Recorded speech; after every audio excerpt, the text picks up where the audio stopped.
माणसाने माणसाशी माणसा समवागणे. हीच आमुची प्रार्थना, हेच आमुचे मागणे. नमस्कार विद्यार्थी मित्रांनो, आज आपण शिकणार आहोत सराव संच 3.1 मधील प्रश्न क्रमांक 1. बघा, प्रश्न असा आहे, सोबतच्या आकृतीत केंद्र C असलेल्या वर्तुळाची त्रिज्या 6 सेंटीमीटर आहे. या ठिकाणी आकृती दिली आहे. C केंद्र असलेले वर्तुळ आहे आणि त्याची त्रिज्या 6 सेंटीमीटर आहे असं सांगितलं आहे. पुढे म्हणतायत बघा काय, रेषा AB, या ठिकाणी रेषा AB दिसते आहे. रेषा AB या वर्तुळाला म्हणजे दिलेल्या वर्तुळाला बिंदू A मध्ये स्पर्श करते. बघा, बिंदू A मध्ये काय केलाय, स्पर्श केला आहे. पुढे या माहितीवरून खालील प्रश्नांची उत्तरे द्या.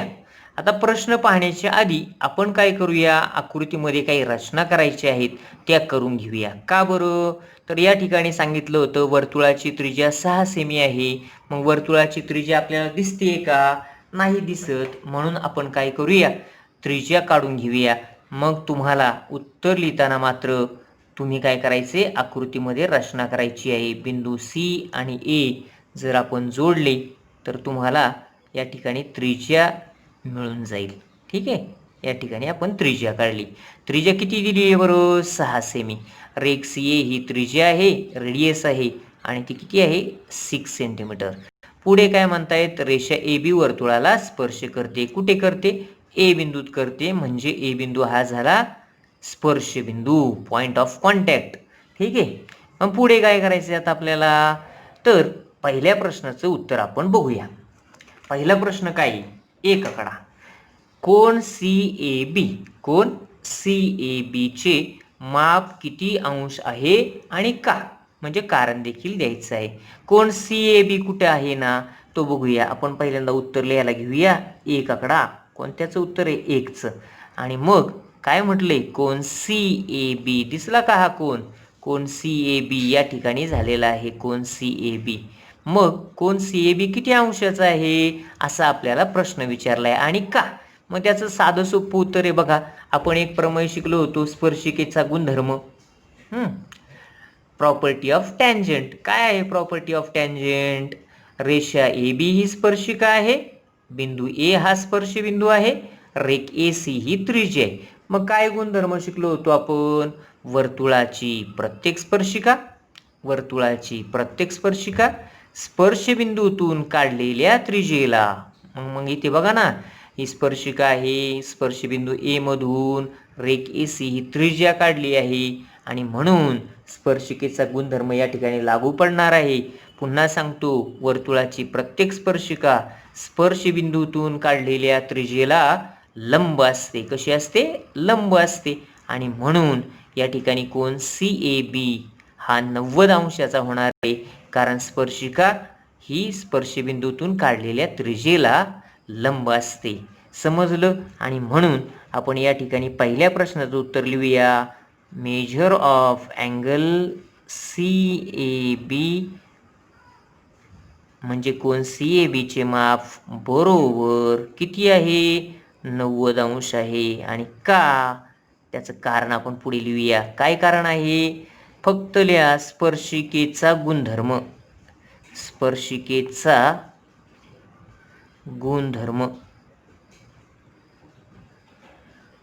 दुसरे कारण आपल्याला देता येतं, स्पर्शिका त्रिज्या गुणधर्म असं म्हटलं तरी चालेल.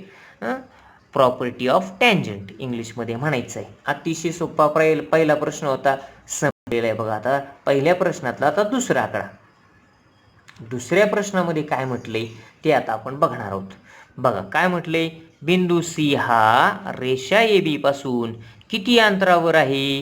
बिंदू C या ठिकाणी दिसतोय, तो रेषा AB पासून किती अंतरावर आहे. अंतर नेहमी कसं असतं रे, लंब असतं. आणि मगाशीच आपण बघितलं, कोन CAB हा 90 अंशाचा आहे, म्हणजे या ठिकाणी आपल्याला काटकोनाची खूण करायला परवानगी मिळाली. मग तुम्हाला काय म्हटले, बिंदू C हा रेषा AB पासून किती अंतरावर आहे. अंतर म्हणजे या ठिकाणचं लंबांतर काढायचे, म्हणजेच रेख CA ची लांबी तुम्हाला काढायची आहे. मग रेख सी एची लांबी तर ऑलरेडी दिलेली आहे. बघा सी हा रेषा ए बी पासून किती अंतरावर आहे दिली आहे की नाही. रेख सी ए म्हणजेच काय त्रिज्या, आणि त्रिज्या किती दिली आहे 6 सेमी अंतरावर. म्हणून इथे आपल्याला असं लिहिता येईल, म्हणून बिंदू सी हा रेषा ए बी पासून, जसं लिहिले प्रश्न तसंच लिहूया, बिंदू सी हा रेषा ए बी पासून किती अंतरावर, किती शब्द काढून टाका आणि तिथे लिहा 6 सेमी अंतरावर आहे. अंतरावर आहे. त्याला हे म्हटलं आहे का तर अंतर हे काय आहे दिलेलं आहे. आणि आपण पुढे लिहू शकतो, कारण रेख एसी ही त्रिज्या आहे आणि ती दिली आहे. ठीक आहे. मग आपण इथे कारण असं लिहिलं तरी चालेल. रेख एसी ही काय त्रिज्या आहे, कारण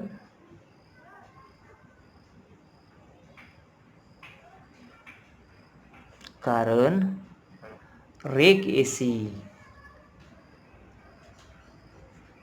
एसी बरोबर 6 सेंटीमीटर ही त्रिज्या आहे.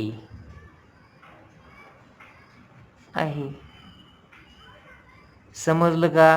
अशा पद्धतीने रेख एसीचे आपलं उत्तर मिळालेले. पुढं तिसरा आकडा, डिस्टन्स. जर असं म्हटलंय, जर डिस्टन्स ए बी बरोबर 6 सेमी, तर डिस्टन्स बी सी काढा. डिस्टन्स ए बी कुठे बरं, ए पासून बी पर्यंत किती दिले 6 सेंटीमीटर. तर डिस्टन्स बी सी काढा. अतिशय सोपं आहे बघा. आता या ठिकाणी तुम्हाला दिसते रेख ए सी आहे 6 सेमी, ए बी आहे 6 सेमी, आणि कोण A B C A B हा 90 अंशाचा आहे. फक्त इथे थोडीशी रचना करायची गरज आहे रेख बी सी काढण्यासाठी. मग आपण इथे रचना करू परत एकदा. रेख बी सी देखील काढून घेऊया. हा रेख बी सी काढला आणि आता तुम्हाला एक काटकोन त्रिकोण दिसायला लागला. काटकोन त्रिकोण ए बी सी मध्ये कोण ए 90 अंशाचा आहे, त्याच्या 2 बाजू माहीत आहेत, आणि तुम्हाला माहितीच आहे काटकोन त्रिकोणाच्या 2 बाजू दिल्या असता तिसरी बाजू काढण्यासाठी पायथागोरस सिद्धांत वापरतात. पायथागोरस सिद्धांत वापरायचा. मग आपण पायथागोरस सिद्धांत वापरू तिसऱ्या आकड्यामध्ये. मग इथे म्हणूया पायथागोरस सिद्धांताची पूर्वतयारी. त्रिकोण ए बी सी मध्ये काय आहे, माप कोण ए बरोबर 90 अंश, आणि म्हणून पायथागोरस सिद्धांत आपल्याला वापरता येतो. म्हणून कर्ण कोण आहे बरं, या ठिकाणी बघा बी सी हा कर्ण आहे. मग आपल्याला लिहिता येईल ना कर्ण वर्ग म्हणजे कोणाचा, बी सीचा वर्ग बरोबर. पुढे लिहिता येईल आपल्याला कर्ण वर्ग बरोबर पाया वर्ग. पाया कोण आहे आता, कर्ण वर्ग बरोबर पाया वर्ग. पाया कोण आहे, ए बी वर्ग, अधिक उंची कोण आहे, ए सी वर्ग. आणि कारण द्या पायथागोरस सिद्धांत. बघा पायथागोरस सिद्धांत हे कारण आलं. आणि मग आता किमती टाकायच्यात. बी सीची तर किंमत काढायची तुम्हाला. म्हणून बी सी वर्ग बरोबर ए बीची किंमत 6चा वर्ग अधिक ए सी देखील 6च आहे. कंसातल्या याच्या किमती 6चा वर्ग. आणि मग पुढे जाऊन असं लिहिता येईल 6चा वर्ग किती झाला 36 अधिक 6चा वर्ग 36 अधिक 36 सरळ सरळ आहे 72. आणि म्हणून बी सी वर्ग बरोबर 72. आता 72 कोणाचा वर्ग आहे का रे, नाही. आणि म्हणून आपल्याला दोन्ही बाजूचं वर्गमूळ घ्यायच्या आधी आपण काय करूया, 72ची फोड करूया. फोड अशी करायची म्हणजे 2 अवयव पाडायची. 72चे असे 2 अवयव पाडा की एक संख्या पूर्ण वर्ग संख्या असली पाहिजे आणि एक मूळ संख्या असली पाहिजे. सर्वात लहान मूळ संख्या आहे 2, आणि 2ने जर 72ला भागलं तर 36 येईल. 36 ही पूर्ण वर्ग संख्या आहे आणि 2 ही मूळ संख्या आहे. ठीक आहे. आणि मग या ठिकाणी आपल्याला 36 वर्गमूळ निघेल, 2चं निघणार नाही, हरकत नाही, म्हणून डावी बाजू कॅरी केली पुढं. BC वर्ग बरोबर 36 गुणिले 2, दोन्ही बाजूंचे वर्गमूळ घेतले, BCच्या वर्गाचे वर्गमूळ BC, 36चे वर्गमूळ 6 आणि 2चे वर्गमूळ निघत नाही म्हणून वर्गमूळात 2 आणि सेंटीमीटर. अशा पद्धतीने एकक दिला आहे. BCची किंमत आपल्याला काढायची होती, फक्त त्यांनी असं म्हटले डिस्टन्स BC काढा, आपण देखील असं म्हणून डिस्टन्स BC बरोबर 6 वर्गमुळात 2 सेंटीमीटर. कळलं? अशा पद्धतीने आपल्या तिसऱ्या आकड्याचं देखील या ठिकाणी उत्तर मिळालं आहे. आता शेवटचा चौथा आकडा आहे. कोण ABCचे माप किती अंश आहे आणि का? कोण ABC बघूया आपण. कोण ABC म्हणजे या ठिकाणी कोण दिसतोय बघा इथे. कोण ABCचं माप किती आहे ते आपल्याला काढायला सांगितले. आता जरा थोडं आकृतीचं निरीक्षण करा. आकृतीमध्ये जर तुम्ही बघितलं, त्रिकोण ABC मध्ये AB आणि AC सारख्याच आहेत. मग आपण इथे लिहू ना चौथ्यामध्ये, त्रिकोण ABC मध्ये काय काय गोष्टी आहेत ते लिहूया. त्रिकोण ABC मध्ये कोण A, मग कोण A बरोबर 90 अंश आणि अजून काय आहे ते मी या ठिकाणी लिहिणार आहे. आणि AB बरोबर AC आणि AB बरोबर AC बरोबर किती रे? 6. समजलं? 3 गोष्टी झाल्या बघा. AB आणि AC 6 आहे. कोण A हा 90 अंशाचा आहे. याचा अर्थ काय झाला? हा समद्विभुज त्रिकोण आहे. हा काय आहे? समद्विभुज त्रिकोण आहे. AB बरोबर AC. मग AB समोरचा आणि AC समोरचा कोण कसा असणार आहे? एकरूप असणार आहे. बघू आपण AB समोर कोण कोणता आहे बघ. AB समोरचा कोण C आणि AC समोर कोण B, म्हणून कोण C बरोबर कोण B. आणि ह्याला कारण काय आठवतं का? समद्विभुज त्रिकोणाचे प्रमेय. समद्विभुज त्रिकोणाचे प्रमेय आठवते का? जर त्रिकोणाच्या 2 बाजू एकरूप असतील तर त्या बाजू समोरचे कोण एकरूप असतात आणि म्हणून कोण C बरोबर कोण B झाला. आता सगळ्यात महत्त्वाचं गोष्ट, त्रिकोणाच्या 3 कोणांची बेरीज 180 अंश असते. त्यापैकी कोण A हा 90 अंश आहे. म्हणजे कोण C आणि कोण B ह्या दोघांची बेरीज किती असेल? 90 अंश. कारण ते एकमेकाचे कोटी कोण आहेत. कळलं? 3 कोणापैकी एक 90चा आहे आणि राहिलेल्या दोघांची बेरीज 90 असणारच ना. आणि मग दोघे एकरूप पण आहेत. याचा अर्थ असा झाला, म्हणून माप कोण C बरोबर माप कोण B बरोबर 45 अंश. का बरं? ते दोघं सारखे आहेत, दोघांची बेरीज 90 आहे. याचा अर्थ प्रत्येक कोण 45 अंशाचा असला पाहिजे. आणि मग असं का बरं? तर आपण स्पष्ट केलं आहे, समद्विभुज त्रिकोणाचं प्रमेय वापरलं आहे. ठीक आहे. या ठिकाणी आपण कारण सुद्धा दिलेलं आहे. पुन्हा पुन्हा कारण लिहिण्याची गरज नाहीये. हे दोघं जण 45 अंशाचे, कारण समद्विभुज त्रिकोणाचे ते पायालगतचे कोण आहेत. मग इथे पुन्हा कारण लिहिण्याची आवश्यकता नाही. ठीक आहे. अशा पद्धतीने आपला पहिला प्रश्न या ठिकाणी संपला आहे. चला आता पाहूया प्रश्न क्रमांक 2. काय म्हटले? शेजारील आकृतीमध्ये या ठिकाणी आकृती दिली आहे. केंद्र O असलेल्या वर्तुळाच्या बाह्य भागातील R या बिंदूपासून काढलेले RM आणि RN हे स्पर्शिकाखंड वर्तुळाला बिंदू M आणि N मध्ये स्पर्श करतात. या ठिकाणी बघा, रेख MR आणि रेख NR हे वर्तुळास काढलेले स्पर्शिकाखंड आहेत. कुठून काढलेत? वर्तुळाच्या बाह्य भागातील R बिंदूपासून काढले आहेत. म्हणजे लक्षात घ्या, रेख MR आणि रेख NR हे स्पर्शिकाखंड आहे. आणि तुम्हाला माहितीच आहे, वर्तुळाच्या बाह्यबिंदूतून काढलेले स्पर्शिकाखंड एकरूप असतात. म्हणजे MR आणि NR हे एकरूप आहेत, हे पहिलं लक्षात घ्या. पुढे जर OR बरोबर 10 सेमी, या ठिकाणी OR दिलाय बघा, रेख OR किती आहे तो? 10 सेंटीमीटर. लिहून टाकू आपण इथे 10 सेमी. ठीक आहे. पुढे वर्तुळाची त्रिज्या 5 सेमी असेल, या ठिकाणी वर्तुळाची त्रिज्या काढली आहे का रे? नाही काढली. मग आपण काय करूया, रचना करून टाकूया. तुम्हाला देखील रचना केली पाहिजे. रेख ON काढा आणि रेख OM काढा. ती आपली वर्तुळाची त्रिज्या असेल. फक्त काढताना काय करायची, लंब काढायची आहे. काळजीपूर्वक, हे विसरू नका. कारण वर्तुळाची प्रत्येक स्पर्शिका स्पर्शबिंदूतून काढलेल्या त्रिज्येला कशी असते, लंब असते. आणि म्हणून आपण त्रिज्या देखील लंब काढली पाहिजे. या ठिकाणी दुसरी देखील त्रिज्या तुम्हाला काढता येईल बघा.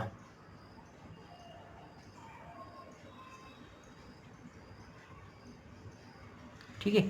अशा पद्धतीने आपण दोन्ही त्रिज्या काढल्या. आणि किती आहे त्रिज्या, 5 सेमी. मग इथे लिहा 5, इथे लिहा 5. अशा पद्धतीने आकृती पूर्ण काढल्यामुळं तुमच्या लक्षात येऊन जाईल आपल्याला प्रश्नाची उत्तरं द्यायला. ठीक आहे. पुढे काय म्हटले बघा, असेल तर, म्हणजे त्रिज्या 5 सेमी असेल, रेख OR ची लांबी 10 सेमी असेल तर पहिला प्रश्न आहे, प्रत्येक स्पर्शिका खंडाची लांबी किती. प्रत्येक स्पर्शिका खंड म्हणजे रेख MR आणि रेख NR यांची लांबी किती. तर एकदम सोपं आहे. काय झालं बघा, मगाच्या सारखं पुन्हा एकदा आलेले. या ठिकाणी त्रिकोण OMR तयार झाला आहे आणि त्रिकोणाच्या 2 बाजू माहिती आहेत, पण त्रिकोण काटकोन त्रिकोण आहे का हेच त्यांनी सांगितलं नाही. परंतु या ठिकाणी तुमच्या लक्षात आलं असेल, रेख MR हा स्पर्शिका खंड आहे, म्हणजेच रेषा MR ही स्पर्शिका असणार. M हा स्पर्शबिंदू आहे, OM ही त्रिज्या आहे. आणि तुम्हाला माहितीच आहे, वर्तुळाची प्रत्येक स्पर्शिका स्पर्शबिंदूतून काढलेल्या त्रिज्येला लंब असते. आणि म्हणून या ठिकाणी काटकोनाची खूण करता येईल, इथे देखील काटकोनाची खूण करता येईल. समजलं का?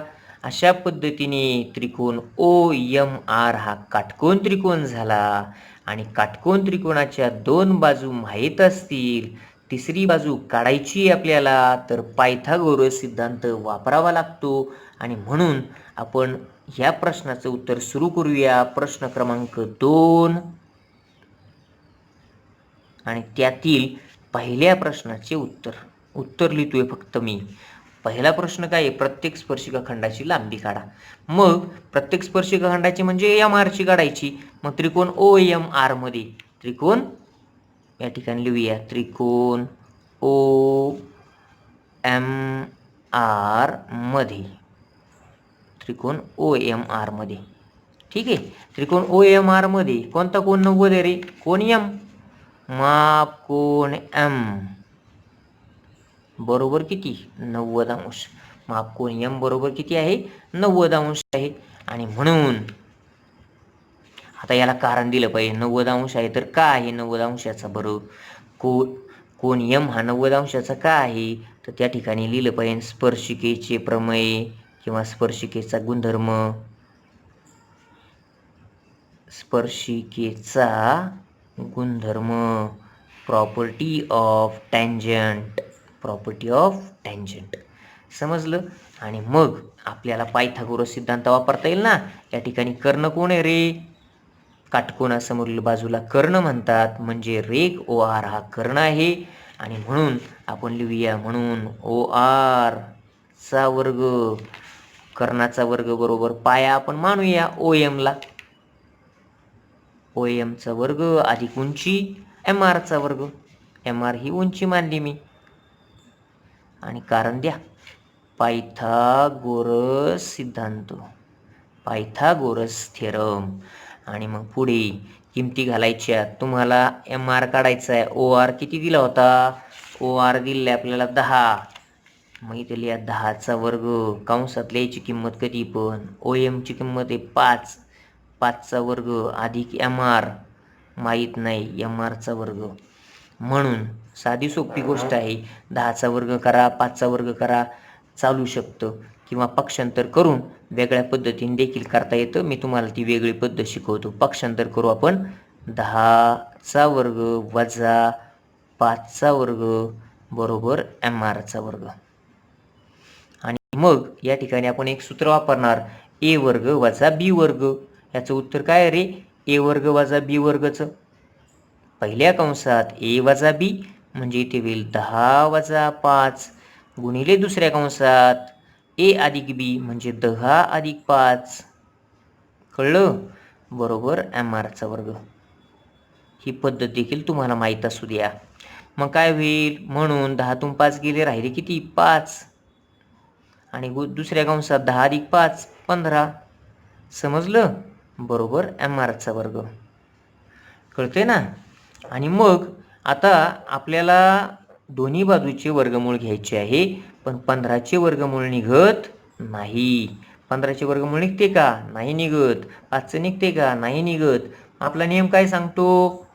मोठी संख्या असेल तिचे 2 अवयव असे पाडा की एक अवयव मूळ संख्या असली पाहिजे आणि दुसरा अवयव पूर्ण वर्ग संख्या असली पाहिजे. पण 15चे तसं होणार नाही. 5 त्रिक 15 येते, 5 त्रिक 15 येते, पण 3ही मुळे आणि 5ही मुळे, पण हरकत नाही. त्यामुळं आपल्याला काय होईल?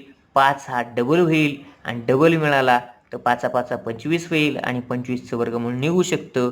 मग आपण काय करूया? जरी आपल्याला हवे असणारे अवयव पडत नसले तरी वेगळ्या पद्धतीने आपण अवयव पाडू आणि असं लिहूया 5 गुणिले 5 गुणिले 3. या 8वीमध्ये तुम्ही शिकला होता असे अवयव. बघा 5 आहे तसा पहिला आणि 15चे अवयव पाडले 5 गुणिले 3 बरोबर MRचा वर्ग. आणि दोन्ही बाजूंचे वर्गमूळ घेतले तर असं होईल MR बरोबर 5 गुणिले 5 म्हणजे 5 5 25. 25चे वर्गमूळ किती? 5. आणि 3चे वर्गमूळ निघत नाही म्हणून कंस वर्गमुळातल्या वर्गमुळात 3. ठीक आहे. अशा पद्धतीने MR मिळाला, तो सेंटीमीटरमध्ये लिहायचा आहे. मग MR आणि अजून एक NR सारखेच आहेत आणि म्हणून या ठिकाणी आपल्याला लिहिता येईल. म्हणून MR बरोबर NR बरोबर 5 वर्गमुळात 3 सेमी. अशा पद्धतीने पहिला प्रश्न होता प्रत्येक स्पर्शिकाखंडाची लांबी किती? तुम्ही जसं म्हटलंय तसं लिहिलं तरी चालेल. म्हणून प्रत्येक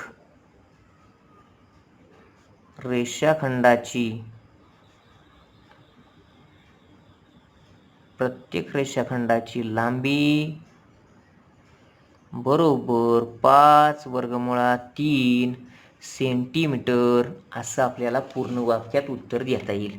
समजलं का? अशा पद्धतीने प्रश्न दुसऱ्यामधला पहिला प्रश्न आपण सोडवला. आता दुसरा काय बघा. या ठिकाणी दुसरा प्रश्न म्हटला आहे कोन MRO चे माप किती? या ठिकाणी कोन झालाय बघा वरच्या बाजूला. कोन MRO याचं आपल्याला त्यांनी काय विचारले? माप किती? म्हणजे हा 30 अंशाचा आहे का 40चा आहे का 50चा आहे का 60चा आहे ते आपल्याला शोधायचं आहे. आता एक साधी सोपी गोष्ट आहे. वरचा त्रिकोण जरा नीट बघा.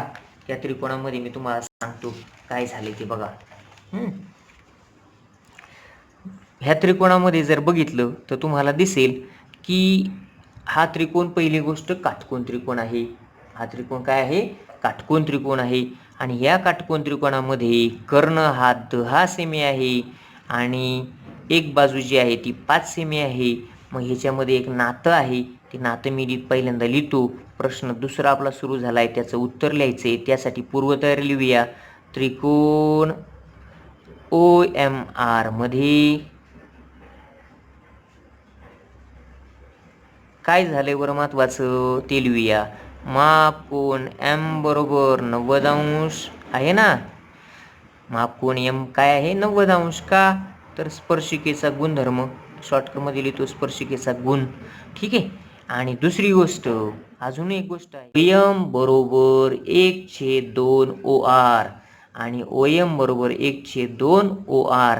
कारण का? OM 5 आहे, OR 10 आहे आणि अशा प्रकारचं आपण नातं लिहिलं आहे. आणि मग पुढे म्हणायचं आहे म्हणून OM ही 30 अंश कोणासमोरील बाजू आहे बरोबर 1/2 गुणिले OR हा कर्ण आहे. आता तुम्ही म्हणाल कशावरून? मी साधी गोष्ट अशी लिहिली. OR हा कर्ण आहे हे तर मान्य आहे ना तुम्हाला. OR हा काय? एक कर्ण.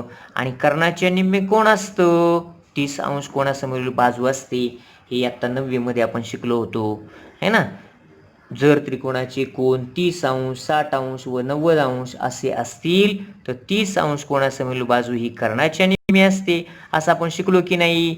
मग त्या धर्तीवर मी या ठिकाणी असं म्हटलं आहे की OM ही 30 अंश कोणासमोरील बाजू असली पाहिजे, कारण ती कर्णाच्या निम्मी आहे. आणि म्हणून या ठिकाणी आपल्याला असं म्हणता येईल 30 अंश कोणासमोरची बाजू आहे, मग OMच्या समोरचा कोण किती झाला रे?